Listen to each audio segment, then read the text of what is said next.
IT, if you could put us up on YouTube.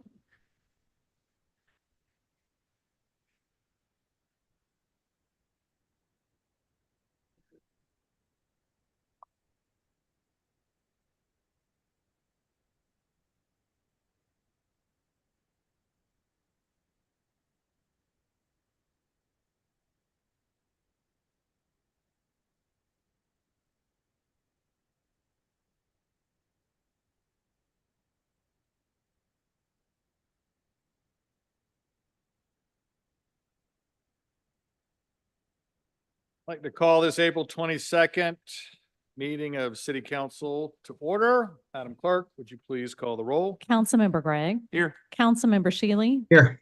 Councilmember McBride. Councilmember Mitchell. Councilmember Brady. Present. Councilmember Gregory. Councilmember Waring. Councilmember Seekings. Councilmember Tinkler. Councilmember Bowden. Councilmember Appel. Councilmember Parker. Mayor Cogswell. Here. I'd now like to call on Councilmember Mitchell to give the invocation and lead everybody in the Pledge of Allegiance.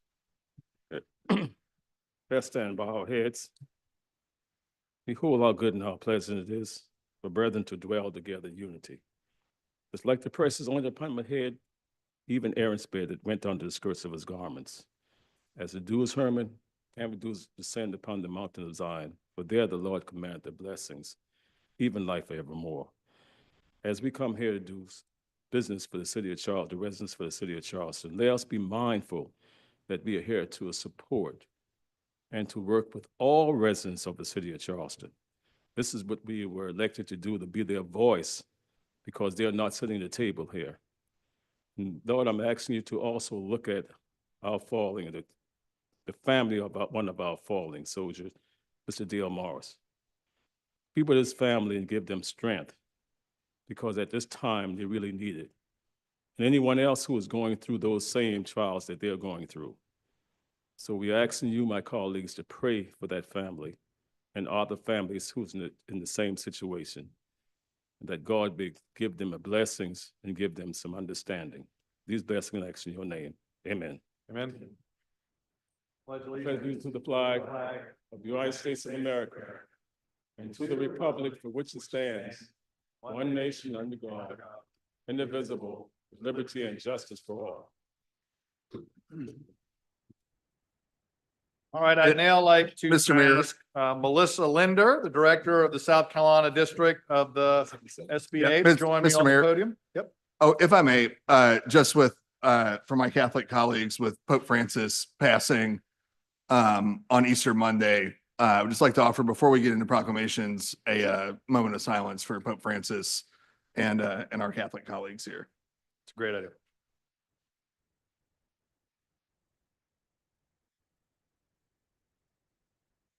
Thank you. All right, on to proclamations or presentations and recognitions. Again, Miss Melissa Linder, would you please join us up here, as well as Angela Brewer, who is the Business Opportunity Specialist, and our own Miss Ruth Jordan, who I believe is here. Is she?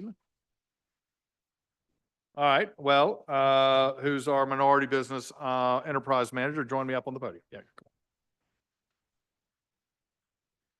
That's all right. Well, come on up, come on up, come on up, come on up. You. Want to read the proclamation here?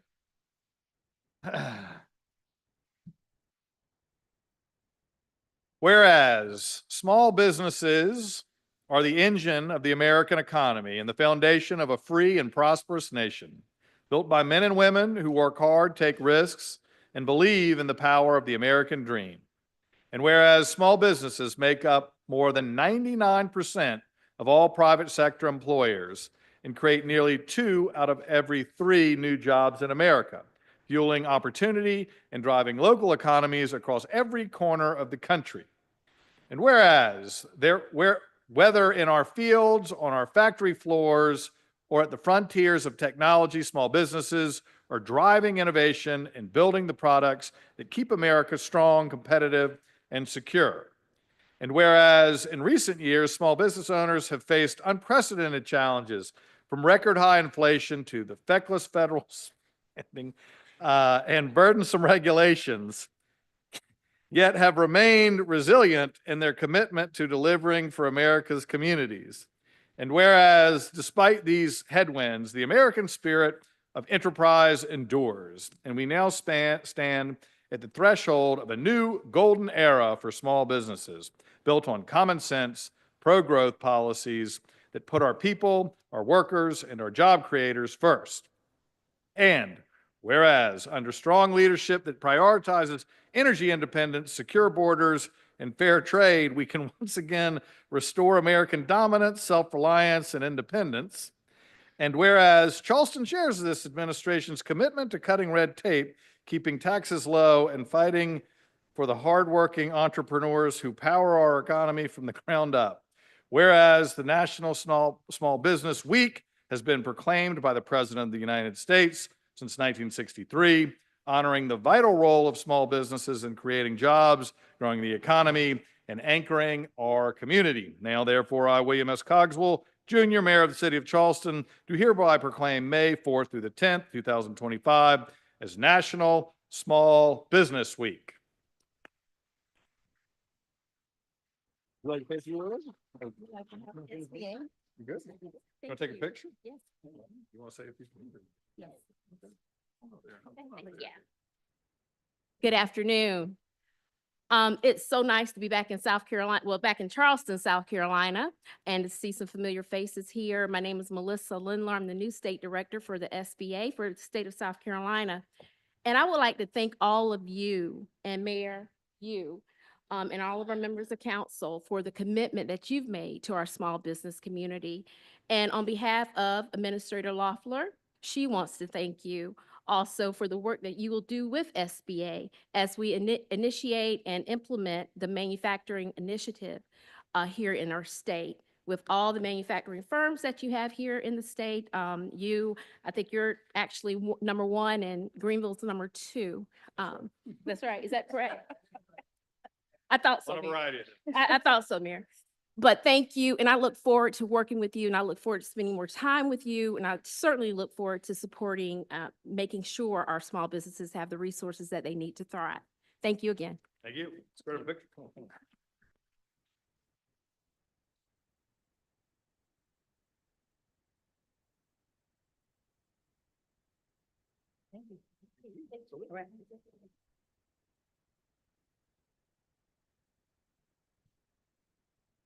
All right, we have one more proclamation.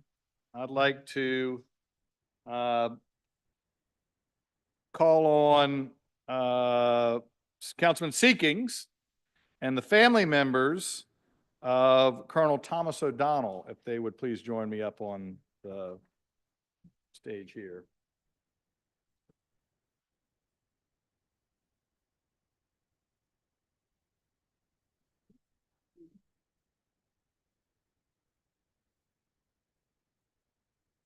Perfect, perfect. Whereas Charleston has a long, proud history of honoring and supporting its many citizens who have served in the defense of our country and has been the home of a VA medical center and the Low Country Veterans Organizations, which provide important services to veterans here.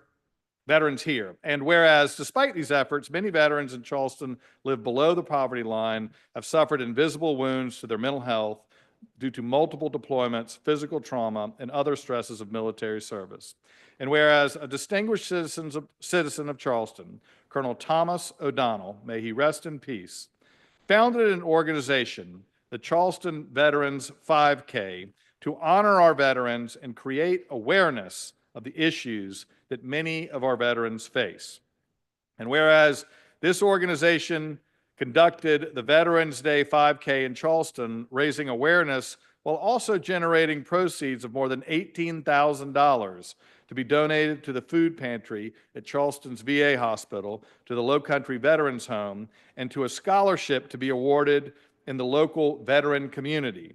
And whereas we honor the legacy of Colonel Thomas O'Donnell, we honor the legacy Colonel Thomas O'Donnell left by being an honored and accomplished soldier, a valued corporate executive, an amazing athlete, an extraordinarily funny and kind person, a man of God, and above all to him, a wonderful family man. Now, therefore, I, William S. Cogswell Jr., Mayor of the City of Charleston, on behalf of all of our citizens, hereby celebrate the life of Colonel Thomas O'Donnell and all that he accomplished and did for our community, and will remember November 9th, 2024 as a date in honor of a great citizen.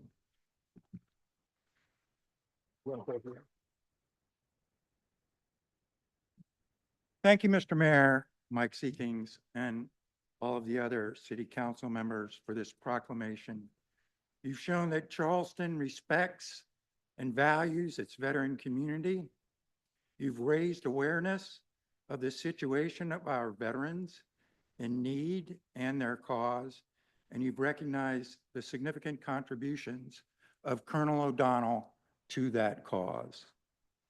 On behalf of all of Charleston's veterans, Colonel O'Donnell's family, and everyone else involved in the 5K, we sincerely thank you for this proclamation.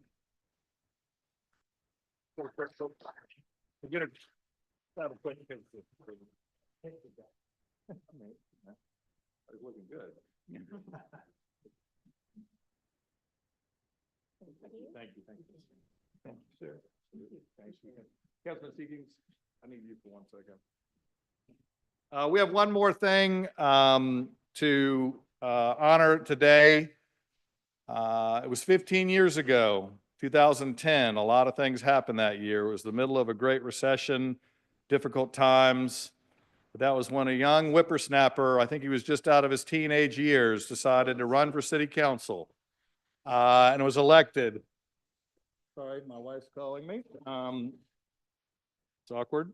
And so I want to take a moment to honor Councilman Mike Seekings on his 15th anniversary of service to the city. And we have here under his 15-year pin. Wow.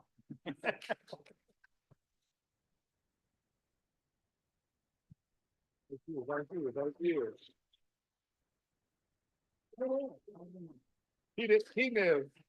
He's got a calendar with all the X's on it. You want to see if he was? Just really quickly, Mr. Mayor, my fellow council members, I can tell you that it has been a 15-year honor.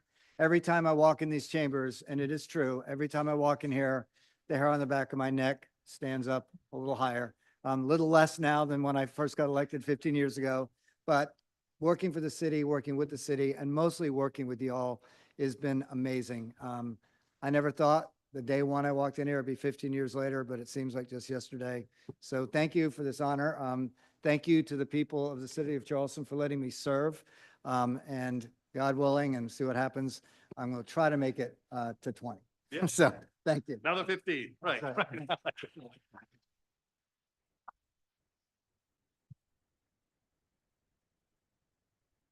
Okay, we are now on to public hearings. We have 11 public hearings tonight. I have a note here that item 10, which is 2362 Brevard Road, has been withdrawn by the applicant. Mr. Morgan will be giving presentations, so I'll turn it over to you, Mr. Morgan. Thank you, Mr. Mayor, members of council.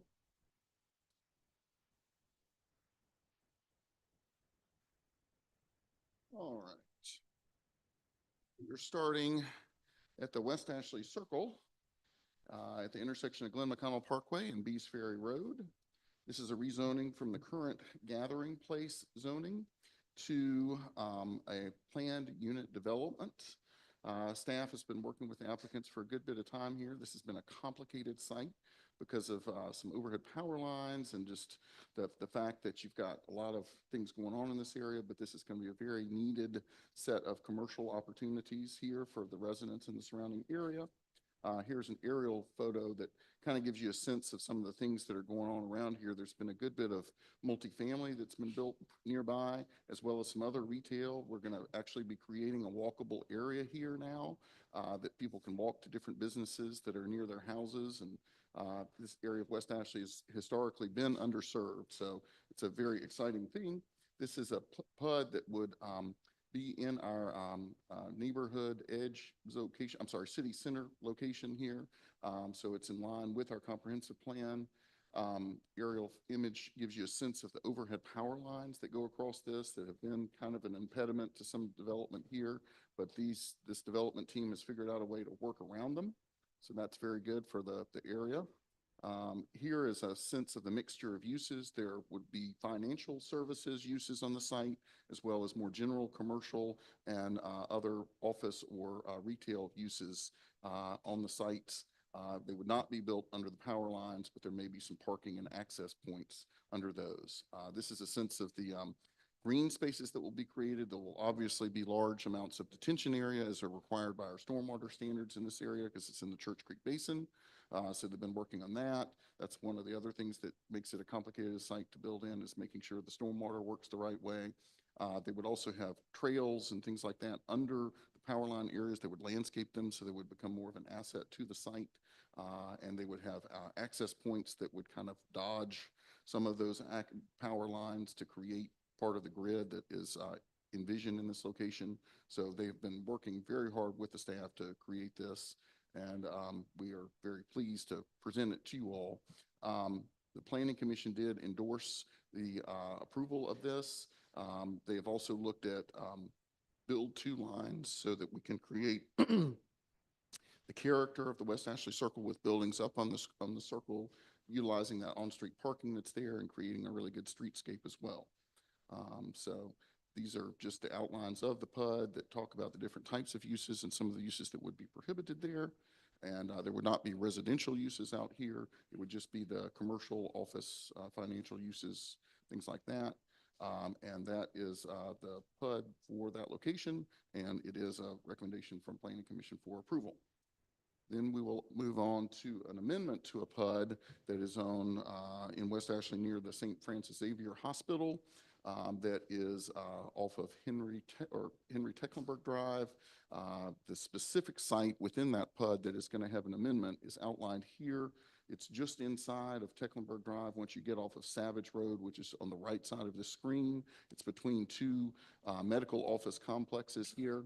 It would be an amendment to allow for a 80-unit senior facility, senior-oriented facility, independent living. Again, you see it outlined with a little arrow here. This PUD is a kind of old document that carries all the way into some of the Carolina Bay areas, as well as the Tecklenburg Drive areas. It's had a variety of uses built in it, such as single family in Carolina Bay, townhouses on Tecklenburg, and there is a new senior affordable development going in next to a memory care just down Tecklenburg by this same development team. So that is, they have found that this is a really good location for this. Of course, in the nearby area, you've got the Waring Senior Center, which is up on the right of the screen here. So what a great place to have more senior living options. And of course, the senior living options would have less of a traffic impact in this area too, as would the residential versus the office uses, which always have more of a traffic impact. So on multiple fronts, we feel like this is a positive thing for the area. It is two real changes to the PUD. One would allow a height change from 55 feet to 60 feet because they're planning a 4-story structure and they feel like they need to have 60 feet to properly build that 4-story structure. And then the other change is to allow 80 units of senior independent living on this location that would be affordable uses to this PUD. And Planning Commission recommended approval, and that comes to you for action. Then our next items are recent annexations. We start with 834 Wapu Road. This is a property that was in the doo-wop overlay in Charleston County and in the city as well. It would go to commercial transitional. This is the location on Wapu Road. It's about halfway between Savannah Highway and then Highway 61. It's a current office site, and we'll show you a picture of that. There's the office that's on the site. And they would continue to use this building as an office, and they would be combining it with the property next door that I'll outline in just a second. That's 840 Wapu. Again, same applicants. They would bring this one in as CT as well. So both of these parcels would be CT in this doo-wop overlay. You can see this one's at the corner here. It has an existing house, and they are interested in building some affordable units on this site, possibly 7 or 8 townhouse types of units. And the CT zoning would allow for that, as well as the office use that's on the site. So it would be a small kind of mixed use infill in this location in West Ashley. Then there's an image of the house that's on the property at present. And then further down Wapu Road, different part of Wapu Road on the other side of 61, 1212 Wapu Road is a recent annexation that was office in Charleston County, would come in the city as GO.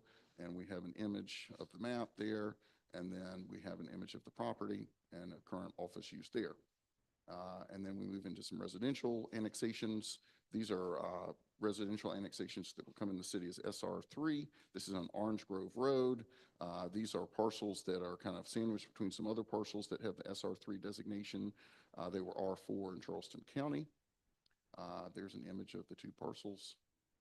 And then we have 1691 Metkin Road, which would come in the city as SR1, which is our closest compatible district to R4 from Charleston County. Here you see the property off of Raoul Wallenberg. And there's an image of the property of the house. And then moving on, 1439 Agatha Street would come in as SR1 as well. It was R4 in Charleston County. There's an image of the map and the property. And then 2606 Ridgewood Avenue, SR1, R4 in Charleston County. There it is, mid-block. And there's the structure. And then Brevard Road, which this one has been deferred because this one is no longer being, is withdrawn, excuse me. It's no longer being annexed. So we'll skip through this one. And then we've got 2335 Vanderbilt Drive, which is number 11. And this is SR1 from R4 in Charleston County. And there's the image there. There's the image of the structure. And then finally, number 12, which is 2904 Bolton Road, further out in West Ashley, was R4 in the county, and SR1 would be SR1 in the city. There's the location. It's in front of the old elementary school site there. So those are the items that are coming from Planning Commission. They're all recommended for approval. I'd be happy to answer any questions you might have. And Mr. Mayor, we have 3 people signed up to speak. Signed up to speak. Give everybody a minute and a half. Just like to remind those that are coming up to speak, the rules of decorum. Please make your comments appropriate. Please do not direct your comments at any of the council members. This is not a question and answer session. Please be respectful. You're here to be heard. And if you do not abide by the rules of decorum, I'll give you 1 warning. Second warning, you'll be asked to leave council chambers. So, Madam Clerk, for a speaker. All right. And these are just for the public hearing. Citizens' participation is later on the agenda. Anthony G. Bryant. Anthony G. Bryant, President, AG Bryant Group, Inc., S Corporation, 2123 Cortland Avenue, Charleston, Atlanta, 29403, the home of my mom and dad, to the grace of my life. Now, this is, I want to make sure I saw the Attorney General, Alan Wilson, at the Republican convention. These are my computers. I heard that my computers in handheld was something that's really curious. And I served in the BZA for Charleston County close to 10 years. And no curiosities regarding computers. I can actually go before court on my own and deal with it. Now let's get in this real quick. All right, now we're talking about the overall zoning in a minute. So we have to deal with this on a comprehensive basis, right? In terms of taxation, in terms of the fact that ILA and State Ports Authority did a $270 million deal. So now this is all public safety here, right? In terms of these zonings, in terms of Roper Hospital, St. Francis Hospital, and the governor stating we have a mental health crisis in the state. So we don't have a public hearing in public safety, but you're going to appropriate zonings where public safety is required. So that means that people who are walking around aimlessly poor with no money can have the same thing, or they could be hit by a sheriff officer and get 3 years in jail. This is real. Growth is real. Time. Muhammad Idris. You're going to pass. All right. And Jason Freeman. And if you are online, you can press *6 to unmute yourself.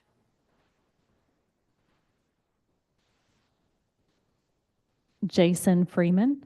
Yes, can you hear me? Yes. Thank you.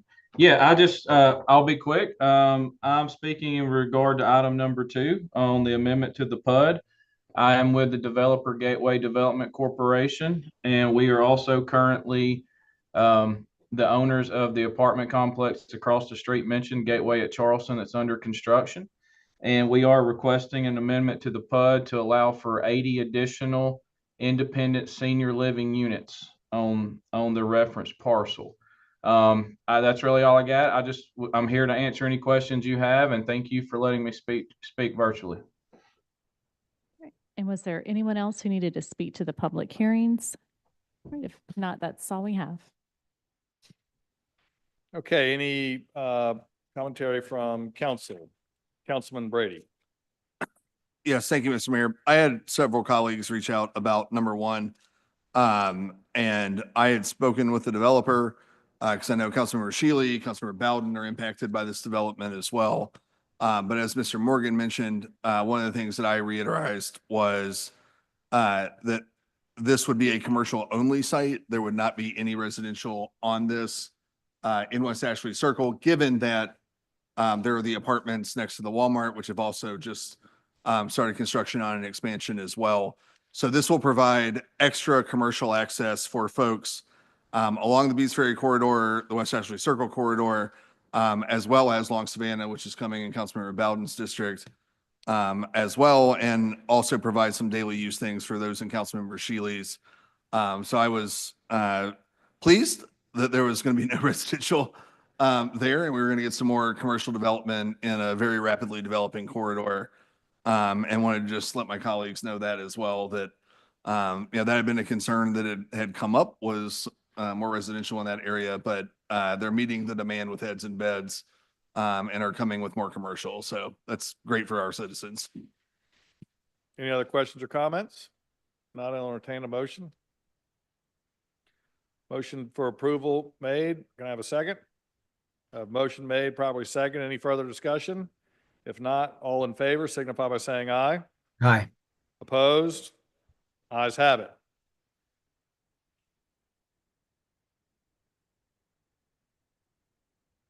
Okay. A motion for approval for items 2 through 12. That includes the withdrawn. Yeah, item 10 is withdrawn, right? Okay. So it would be 2 through 9, and then 11 and 12, because the applicant's already requested withdrawal of the zoning. That's your motion, Councilman Bowden. We have that seconded. All right, all those in favor, signify by saying aye. Aye. Opposed? Ayes have it. All right, we're now moving on to approval of council minutes. So moved. Motion made, properly second. If there's no further discussion, all those in favor signify by saying aye. Aye. Opposed? Ayes have it. Citizens participation period. Madam Clerk, how many people do we have signed up? All right, we have 5 people signed up to speak. 5. Yes, sir. Keep it to a minute. And again, rules of decorum, as mentioned, apply during citizens participation. Madam Clerk, would you please call the first speaker? Anthony G. Bryant, and the time is 1 minute.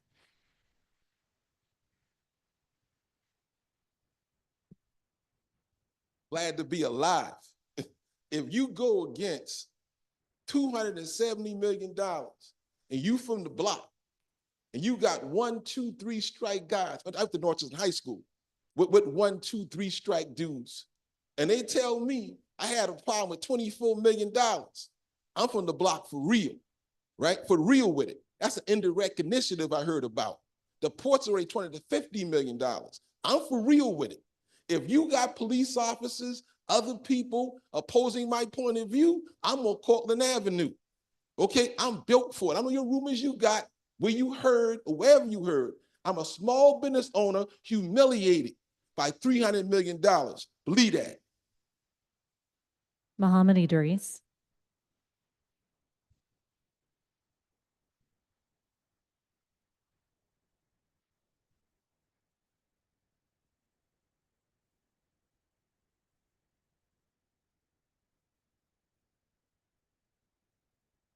Evening. We pray to God that Pope Francis will be granted paradise for the good job he did. The last three popes did a wonderful job. One described the situation as the culture of death, Pope John Paul. Pope Benedict said that what it caused it was the unnatural wide gap between the rich and the poor. And Pope Francis, may God be pleased with him, said the one who are responsible are the people in Washington, D.C., our elected officials. Mayor Carswell told me that he was going to help me. And I got the evidence right there. He didn't do it. Time. Dr. Blake Scott. Hello, this is Blake Scott. Today is Earth Day, and in honor of Earth Day, I'd like to ask City Council to work with members of the Charleston community to create the Just Eco Corridor in the city of Charleston, which was discussed last night at the Public Works Committee presented by Mika Gaston, the Director of Sustainability. This would be the first urban ecological corridor in the Southeast, and I believe Charleston is historically known for its first, and this would be a very positive, good one to bring us into the 21st century in honor of Earth Day, and I'd like to include that for the record tonight. Thank you. Blake Suarez, and if you're online, you can press *6 to unmute yourself.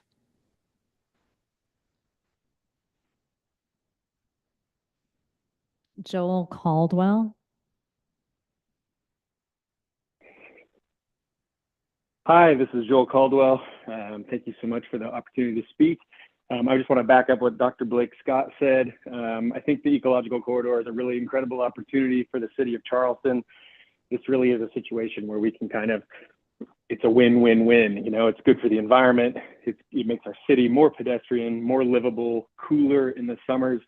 But also, if you look at similar projects around the world, the return on investment of this kind of project is really powerful.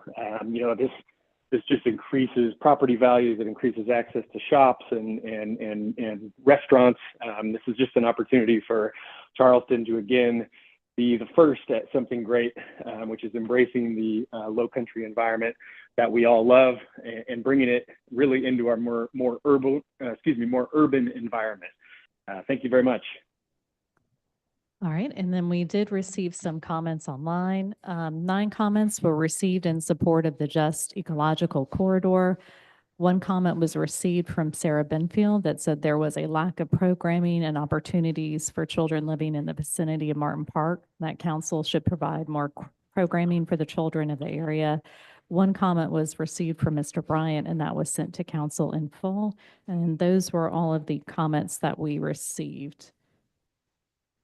Thank you, Madam Clerk.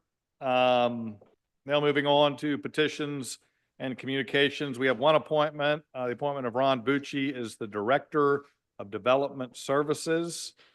Can I entertain a motion on this? Second. A motion made, probably second. Is any discussion on this?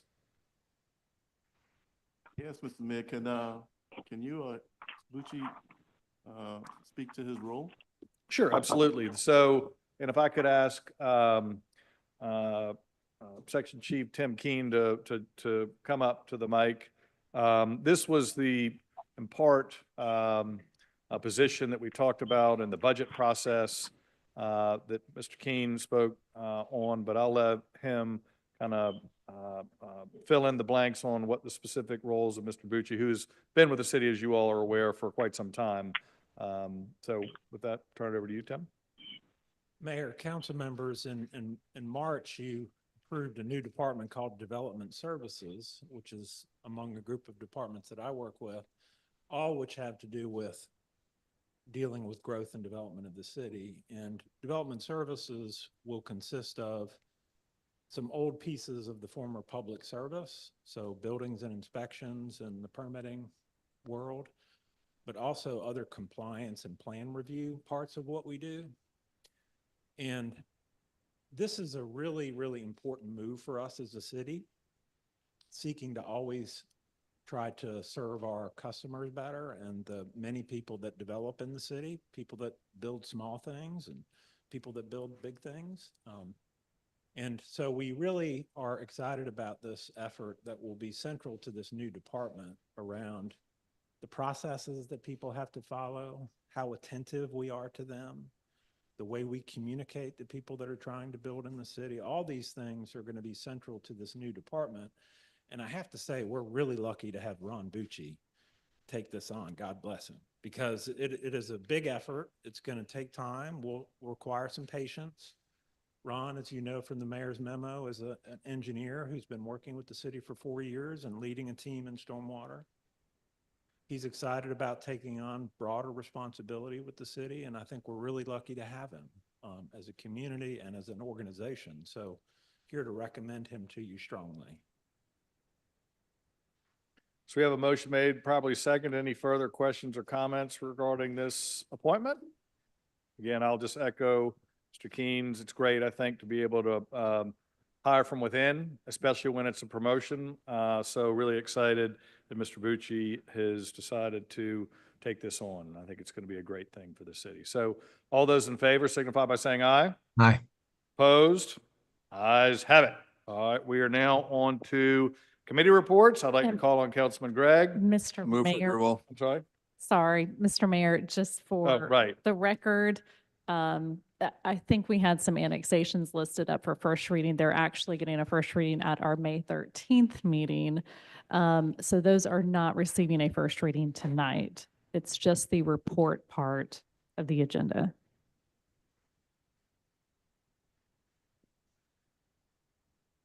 All those in favor signify by saying aye. Aye. Opposed? Ayes have it. All right, we are now on to bills that are up for second reading. We have 3 bills up. Would move to take 1 through 3 together for adoption. We have motion to take them together. 1, 2, and 3. All those in favor of taking them together signify by saying aye. Aye. Opposed? Ayes have it. Move for third reading and ratification. Well, just for clarity, did you make a motion to take them together and approve? Yes, that's correct. I move 1 through 3 together for adoption.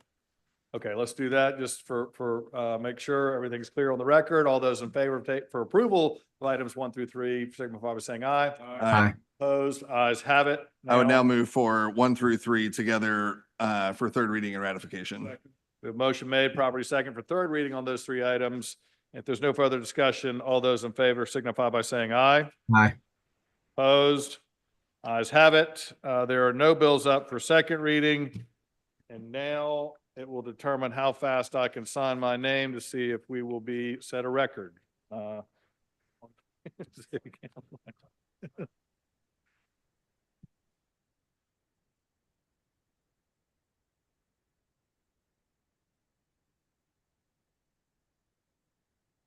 All right. It is worth noting, ladies and gentlemen, that our next meeting will be on Tuesday, May 13th at 5 p.m. And this meeting will be one of our away games. It will be held on Daniel Island at the Recreation Center. Again, 5 p.m. Daniel Island, baby. No spitting, Councilmember Gregg. No spitting. I've heard. Be nice to the constituents of District 1, and they will be nice to you. Mr. Mayor. If there's no further discussion or Mr. Mayor. items for Mr. Mayor. discussion. Oh, sorry, Councilman Mitchell. Apologies. Yes, Pull back that gavel. Yes, on May 1st, the Housing Authority will be celebrating their 90th year of existence. And if you would like to attend the celebration, you need to RSVP to them so they'll know how much people coming. And it'll be held at the Camden Shed on May 1st from 11 to 2. So I'll be there. And Councilman Bowden? Sorry. Along those lines, there was also an invitation to the Children's Museum to celebrate the folks who gave to their capital campaign in addition to the city to do some really awesome renovations there. has certainly captivated my 3-year-old's attention. But they're in all reality, they're doing a great job, and it'd be great to go see how city's money's been spent over there. Yeah, everything's in District 4. All right. Thank you, everybody.